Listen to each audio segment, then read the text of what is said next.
Hi, so for people I don't know, my name... Am I using this properly? I can't tell. Creepily close, okay. So my name is Julia Hose, I'm a psychiatrist. I work for Oldham Psychological Medicine Service here in Oldham, fairly obviously. So I've been asked to talk a bit about deprescribing today. So I thought I might share a couple of cases that I found quite tricky, although they're based on people, so they might feel familiar because at least one of them is from Oldham. I've tried to anonymise them. Approaches that might be helpful based on what's out there in the literature at the moment. And then, because I thought there'd be less people, I thought I'd leave quite a bit of time for discussion, so I don't have a huge number of slides, but I'm sure people have plenty of opinions. Healthcare professionals don't tend to be short of those, so I figure it'll be all right. So this first person is Roberta. Roberta is slightly older. Previous history of intravenous drug use, specifically heroin, which they stopped using after a fallout with the substance, they were on methadone and they fell out with a substance misuse clinic, and then almost immediately afterwards presented to the GP with chronic pain problems, which they had an ever-escalating dose of opiates. I've put 2 antidepressants, but sorry, that's supposed to say 2 different benzodiazepines, which were prescribed at different times by different psychiatrists, and beta blockers. And as you can see, they've got quite a variety of physical health problems. When they were referred to me, they tended to go to the GP a lot. There was a really challenging relationship there. They went to A&E and got several frequent admissions with infective exacerbations. And I think the thing that was quite difficult here was that Roberta knew what she wanted, and she was very clear about what would happen if there are any changes. Any previous attempts had been met with a lot of anger. It significantly decreased functioning. And they also made a really interesting point, which was that if you did dose equivalency, they were on less opiates now than they were when they were on methadone. And if they'd been on methadone, people wouldn't have been quite so consistently preoccupied with getting them off it. So there was just something interesting about what were the drivers for trying to change what was going on for this person. And I think that there was a lot of anxiety, a lot of worry expressed around this person by them, by their healthcare professionals, by their family. But I thought that this probably represents somebody quite familiar to probably everybody here. The next person is Sylvia. So Sylvia was on quite a high dose of benzodiazepine specifically. She had an incredibly contentious relationship with her practice, and she was phoning them multiple times a day because of previous suicidality, which meant that she was on weekly prescriptions, and would just ask for a lot of appointments, would go to A&E quite a lot of the time, and did have an interesting history in that her notes and her agreed that she'd had a hysterectomy a nephrectomy for dizziness, which was an unusual sort of indication in terms of what I'd heard of. And again, it was this thing about the hostility, the anger, the rage, but also the fact that any attempt to reduce was not just met with that, but did seem to cause quite a significant drop in this person's level of functioning. So with the benzodiazepines, they were able to get out and about a little bit, they were able to do the housework, they were able to function as a mum. But whenever anybody tried to change them, that caused a significant spike in their anxiety, a return of the dizziness got a lot worse, and they basically stayed to their bed. So there was something about the pragmatism. And actually, what I found helpful in the end, after all of us getting into a bit of a loggerhead about it, was my colleague said, well, just try not talking to them about it for 6 months. Nobody talks to them about the benzos for 6 months, just no stress, we're not arguing. If she brings it up, we're not talking about it. And actually, after 2 months, she started reducing on her own. And I was like, God damn it, why didn't I think of that first? But I figure Sarah's been doing it longer, that's my excuse. This is Samuel. Samuel is a younger person, had insulin-dependent diabetes since the age of 11, which they associated with a traumatic event of finding a cousin dead. Very poor compliance, multiple complications, in and out of hospital, lots of stays in ITU, now on dialysis. And at the same time she was on, he the slip, was on multiple different medications, including antipsychotics that they'd been put on several years ago, although they didn't have a psychosis diagnosis. And I think there was certainly something there about trying to make them quiet, in essence, as far as I could tell, that this person caused a lot of distress for themselves and those around them. So there was just something about trying to give them whatever people felt would be helpful. And the problem that we now find ourselves in was Samuel saying, well, hang on a second, this was prescribed for me for mental health, for physical health. Why is it suddenly that I'm being expected to, have increased levels of distress? I'm already in ITU all the time. Why should I have to change? Why are you trying to make things worse for me? And I'm sure this is familiar to people. So those were just some people that I thought were fairly representative, but that kind of showed the type of person that can be really challenging when you're working with some complicated polypharmacy. So I just wanted to ask people, what makes it hard for you, particularly with talking about inappropriate polypharmacy, or you're thinking about changing it? What tends to make it hard for you, not for the person, but for us as practitioners, as prescribers? Yeah? Probably just even before I started off, citing myself up as being a battle, because might not be. Yeah, so I'm sure everybody would have that sort of, you see the name and you're like, I know I've got to do it. So you're already in that position of being slightly defensive, maybe even, just like, I know there's going to be a problem here. Would somebody pick it? Hang on. Yep. I do practice where I'm like that. We have a lot of Pennine pills in the community, prescribed by my predecessor, and I just thought, I can't do this.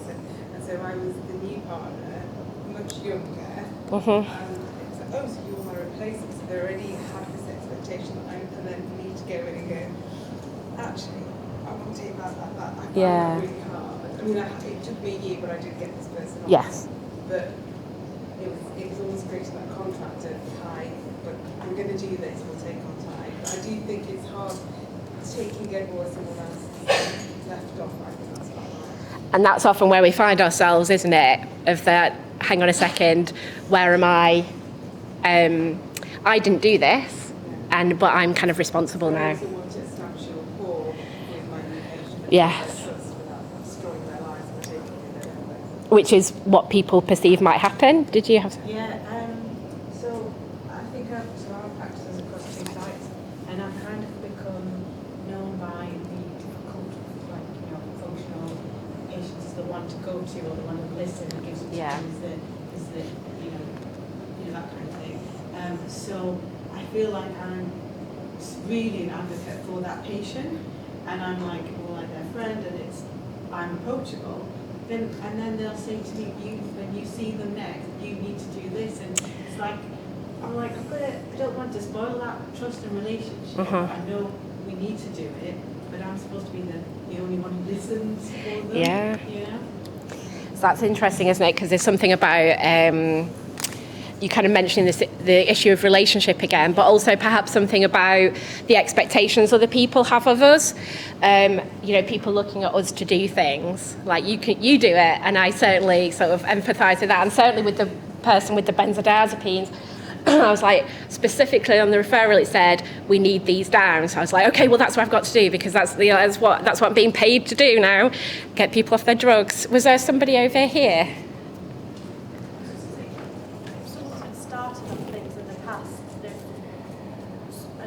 Started that, so sometimes the patients might say they didn't start. That's right. Yeah. And then you're trying to get to the place where they don't do it. So what are they? Yeah. So, which one of you is right then? Yeah. Are you right, or are they right? And that's kind of that black and white thinking that we can kind of really get into. Well, I was going to identify with the dilemma as you pose it, because I sometimes do wonder what I'm doing trying to reduce people from these medications. And we look after quite a big substance misuse clinic. It's very clear what that agenda is. And you're doing it in partnership. of the time. And then in my non-substance misuse work, I'm trying to reduce these meds that are okay in the other. Yes, absolutely. So is it, but we've got people looking over our shoulders saying, well, you've got to marry the prescriber, this, that, and the other. So is that why I'm doing it, or am I doing it because I really believe that if you stay on the Zolpidem a day, eventually they won't work? I've seen precious few people coming in saying they've stopped working. I've seen a couple, far less than those that I have a hassle with because I'm intending to reduce it. Yeah, so there's some interesting stuff out there, like the British Psychopharmacology Society say that actually the evidence that they stop working is not as great as it is portrayed to be. Difference of opinion, but there's certainly, I think there's something about there can be a moral panic about medication, the obsession with coming off it, the preoccupation with it. It's out there. There was something about The Guardian about antidepressants that I'll speak. But I agree, like whose agenda are we serving? And that's a really complicated question, and it's worth trying to unpick it where we can. I think, well, for me personally, it's probably driven by not liking to hold that risk with polypharmacy, and obviously the emerging evidence about this, gabapentins, opioids, respiratory depression, sudden death. The coroner says do this. Yes. You see them last, you're doing the report, Yes. you're in court. You tell the coroner you didn't talk about it, and then so you're looking at the notes and you go, oh no. Yeah. Because I think I won't die. A big exaggeration. It's very anxiety. Well, it is, because that's a threat to our livelihood, isn't it? That's a threat to our identity as good practitioners who want to do the best for people. The idea that actually what you're doing is so bad that it could kill people. Nobody wants that, obviously, otherwise I hope you'd be in a different room. But there is something about that, isn't there? About when all you see is the rare outcome, you're the coroner, and you don't see the hundreds of people, hundreds of thousands of people who don't suddenly die of cardiac death, it's easy to look at it from just only the risk gets seen, not the benefit. Was there somebody over here, and then I'm going to move on? Yeah, I think it's also not always having the services that you want to replace it, particularly with the chronic pain fibromyalgia patients. Reasonable explaining why the meds that they're on are good and has some success getting them down, but then they start to want like kind of more pain now, and then the pain services sometimes they're great, sometimes they're not so great, and then the lack of counselling and other support that people actually need, and then you kind of get into the same position you get into with antidepressants where like, well, I know this is, you only have mild to moderate depression, but like you're not going to get there for years. What else have I got? If all you have is a prescription pad, but what you have is suffering, then you've got to do what you've got to do. But I get that. And what are you going to give me to replace it? Okay, doc, if I come off this, what are you going to give me instead? And nothing is a pretty rough answer to give people. So it feels like there's a lot of different things that make it difficult, and some of them are about our clinical judgment, but only very few of them are. Most of them are about the relationships that we have with the person, the relationships we have with our identity as professional, the concerns that we have about how we might be viewed by other people, and I certainly sort of identify with all of that. But I think it's really interesting because how much of that makes it into your 10 to 15 minute consultation with the person, and how much of that can you write in notes? Well, I'm really upset about what the coroner might say, but I still think it's in the benefit of this person. You won't be able to see this very well, so you just have to trust that it says what I say it says. But basically, this is about deprivation and prescribing. And these are antibiotics, bronchodilators, and antidepressants. So at the top, we have rates of prescribing. In green, we have highest indices of deprivation. Blue is lowest, and red is middle, obviously. But I think it makes a really interesting point. Now, this says nothing about why this happens. Why might somebody who has multiple indices of depression be more likely to have depression? Multiple indices of deprivation be more likely to have depression. But there's something about prescribing does become about deprivation, and it does become about the wider social determinants of health quite significantly. And again, it feels like, to me, as there is less of a social safety net, all we have is health, or we have healthcare professionals who are doing what they can with what they've got. So I just wanted to spend a bit of time just kind of talking about what I found when I was looking into this a little bit. So I've got a slide about resources, but what they're talking about is, okay, the best evidence for an approach, if you're going to think about deprescribing, is about this structured medication reviews. And I've put in the resources, there's a link to, I think Derbyshire CCG have a lot of, have some really, they've summarised quite a few different approaches, and they say find one that works for you. But I think that what it says over and over again is that, as you said, this is a co-created problem and it should be a co-created solution. People did not prescribe this for themselves. Even my chap who went in and shouted until he got his opiates increased didn't do that on his own. And that actually, most of the time, the more we try and push, the more people resist. And we kind of think about this from a motivational interviewing perspective, that actually they talk about documenting reasons why you might not do it, that you can be pragmatic and say, well, actually, on balance, so with my chat with high opiates, we said, I worked out the equivalency with methadone, and that's what I wrote in my notes. He is on less than he was when he was on methadone, and actually, on balance, his mental health would be significantly harmed by reducing it. So until there is a problem, so he fell over, so we reduced it, because there was evidence of harm. But when the harm was theoretical, and I know that there will be harm of some other description, that is a reasonable position to take. Where people come unstuck, according to what I was finding, was that people don't feel comfortable or don't always write down why they've made the decisions that they've made. So being pragmatic, and I think I put it at the front and I forgot to say my funny line that I thought yesterday when somebody was saying to me, well, why don't people just not prescribe it? And we were talking about like the idea of abstinence-only sex education. Great in theory, but actually that doesn't work. It's this idea of being pragmatic, being realistic, having the direction of travel is more important than the speed of travel. So trying to build in so this is from Scotland, this idea of kind of values-based medicine, values-based prescribing that they've used, and having functional goals. So I know I've not talked through it in a stepwise. Having said what you need to do is structured, stepwise stuff, I've then kind of scattered up myself all over my slide, but I encourage you to look at them, because hopefully what I've written is perhaps slightly better than what I say when I am about 150 degrees hot with very, very sweaty hands. But the important thing is to be able to identify when we're feeling that pressure. You might not be able to, I didn't write in my notes, but I feel really pressurised because of the coroner. But I can say that on balance, this is not in this person's best interest, and X, Y, Z reason why. And actually, why is that not just as justifiable as the reason why things get started? Obviously, we can try and use functional goals. We can talk about this person-centred approach to managing polypharmacy, this sort of 7 steps. And this is from the Specialist Prescribing Service. And then the 7 approaches, so it's all 7s, approaches to polypharmacy, which I quite like this is the one that came out of from the work they did in Scotland. And again, it's what they talk about all the way through their documents is not, you know what you need to do is you need to identify the bad medicines and take people off them and do it as fast as you can.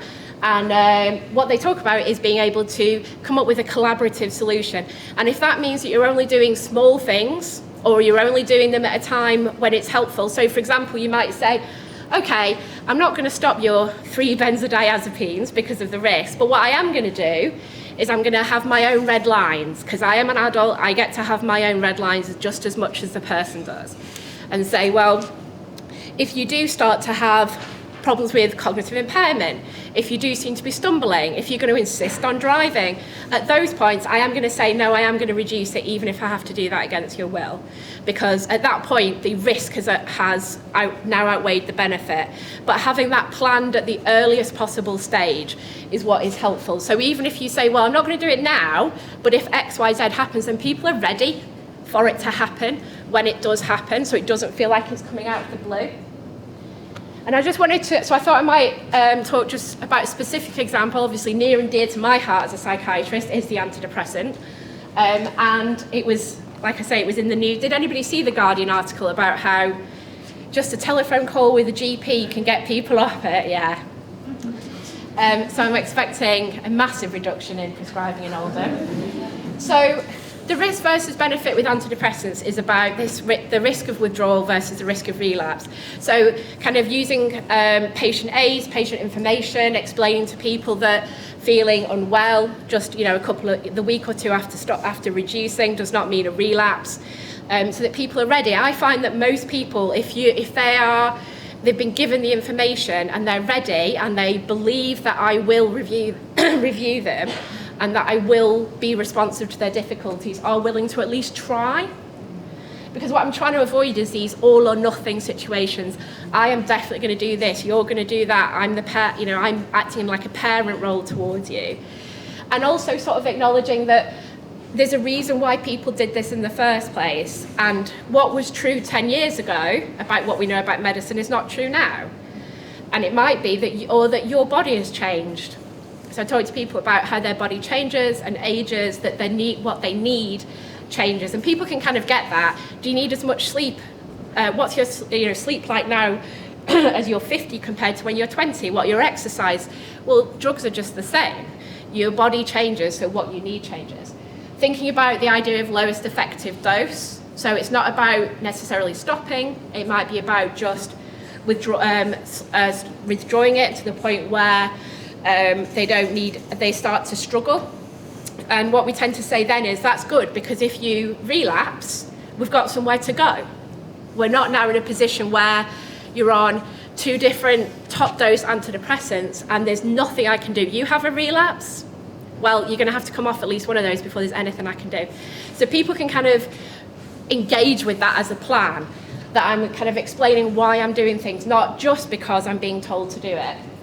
And if people are really struggling with withdrawal syndrome, which is the big problem with antidepressants, I have this incredibly heavy book that I've carted all the way here, which is the Maudsley Deprescribing Guidelines that came out fairly recently. And what they talk about is ideas like this hyperbolic withdrawal. People, does that make any sense? No. So what they say is that if you're on 200 milligrams of sertraline and you reduce it to 150 and then to 100 and then to 50, when you go from, say, 200 to 150 or versus 100 to 50, the amount of blockade of the serotonin receptors is really different. Yeah, exactly. So the blocking looks like that. So what you're trying to do is do the opposite of the blocking, which looks like that, where you get less and less effect from the increased dose. So you can go a bit faster at first and then really slow down at the end, because actually that's where the problem often comes, is towards the end of the tapering regime. And if you go down, so when people are struggling, what we'll probably say is, okay, we're going to really slow down the process of the withdrawal. So thinking creatively with people, and again, explaining that there are different ways of doing things. If this doesn't work, that's okay. We can come at it in a different direction. I would say this is something I see a lot: avoid alternate day dosing unless it's fluoxetine, because most of them have a half-life which is less than 24 hours. So you're just prolonging the agony, actually, in the end. So that's the information that I'd be sharing with somebody when I'm talking to them about it, about why I'm making the decision that I'm making, or why I'm encouraging them to think with me, what are your goals? What do you want? Why might you want to change your antidepressants? Or I actually feel really numb a lot of the time, and I'm anxious about getting ill again. But maybe I want to, thinking about a chap I saw fairly recently who was talking about how we stopped his antidepressants and he was able to feel love for his children. And he hadn't been able to feel that for quite a long time. He had a very serious depressive illness for which he was very appropriately put on quite a high dose of medication, and then everyone was very frightened, understandably, of reducing it. But when we were able to get his goals, his values, I want to be able to enjoy my life, I don't want to be in this numb state, then we were able to think about, and what's the risk of reducing it, what's the goals? So we didn't stop them, we reduced them to the point where he feels safe, but is also able to feel that joy and that love again. But he was understandably, extremely anxious about it before doing so. And I am also happy to say that maintaining a positive therapeutic relationship is a good reason to do things slowly, or a good reason to sometimes not do things at all. Because it's all very well and good getting somebody off their opiates, but if they refuse to go for healthcare anymore for their diabetes, well, you've not really won anything in the long run. So it is all about balance, but it's about making sure that we acknowledge the other side of deprescribing as well. I feel like I'm going hard on the don't do it, but that's not what I'm trying to say. I'm trying to say do things in a structured, thoughtful way and try and be conscious of where the drive is coming from. You will all be familiar with things like some of the resources, the calculators for risk of polypharmacy and things like that. So I've not put those on, but when, I'll get this shared, and this is just some suggestions that I have about where I get my ideas about how I'm going to change people's medication. I'm not suggesting that you go out and buy the Maudsley prescribing guidelines. If you email me, I'll probably send you the bit that you're looking for. But for example, I don't know if anybody, I mean, it might be the person who I was really recently working with where I was taking them off to Sulapin, which was quite a traumatic experience. And they were only on 25 milligrams, but using that, I was able to, we were crushing it and we were doing all sorts of things. We got there in the end, but it is helpful sometimes to get actually what is the research, what does it say about how to get how to change things for people. Opioids aware, just about opioids. Do you know what they quote about how many people with chronic pain are helped by opiates? What do they say? They say aren't helped 9 out of 10, but that's one out of 10 that actually might get some benefit. So the assumption can't always be that going off them is definitely the right thing. If people come in and they're on 200 milligrams of opiates and in a huge amount of pain, well, it's not working. But there's that thing about that being just acknowledging that actually for this person it might be helpful. I have no idea where I'm at with time. Yeah, so I said I didn't have lots of slides, but I do have a lot of opinions, and I've got the microphone. So I was just curious about just like thoughts, reflections, complete disagreement. Complete disagreement? That's where you put your hand up. I just wanted to how aggressive, in terms of the 120 milligrams per day, how aggressive we should be saying set that as a firm target. It's a helpful target because there's something about when we're talking to people about what our goal is, that's usually my first goal. So we're going to try and get to 120, and if that's all we can get to, that's totally fine. But sometimes once you've got people moving, I find... I think some of us were still in the other room when you mentioned that about the 120. No, that's just something. So what they suggest is that you should go that over 120 milligrams, the risk significantly outweighs the benefit of opiates, particularly for chronic pain. So that's where that comes from. It's helpful because it is external to us. So I'm not making the decision that 120 is what the research says. This is what other people say. You can go away and look at it. But I don't know, I go up and down. Some weeks you'll catch me and I'll be like, no, do it. And other weeks I'm like, oh God, I'm too tired. And actually, is it even that helpful? So I totally acknowledge that it goes up and down depending on what's happened for me recently.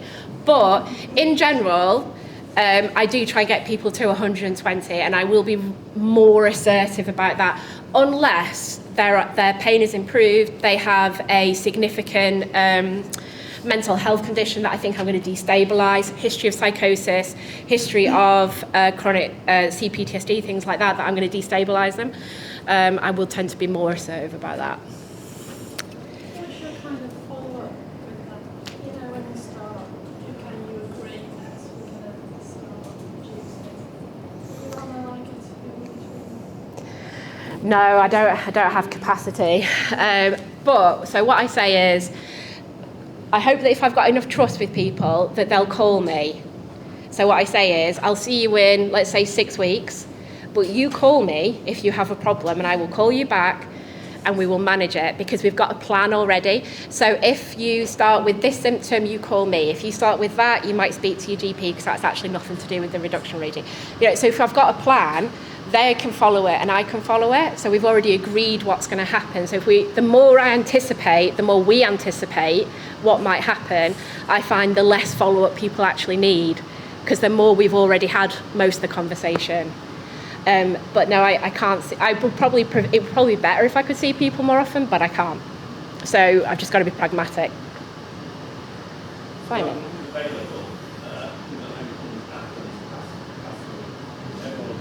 Oh, there you go. I don't even have to email it to you. Yeah, it's not very easy to get there, but you can actually log on to more of the website and access it.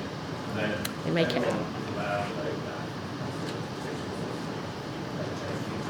But can get in with the Yeah. It's not very easy. You can get there. That Get me to photocopy it. Yeah. And also more legal. So, yeah. No, I would recommend it. I have found it quite helpful because, to be fair, and I know NICE keep talking about doing some full deprescribing guidelines, but they seem to be quite slow. And every medication is unique because they all have slightly different psychoactive properties. So therefore, it's helpful to know on an individual level what the recommendations are. And actually, there's been more research done on this than I thought there would have been. Any other? Yeah?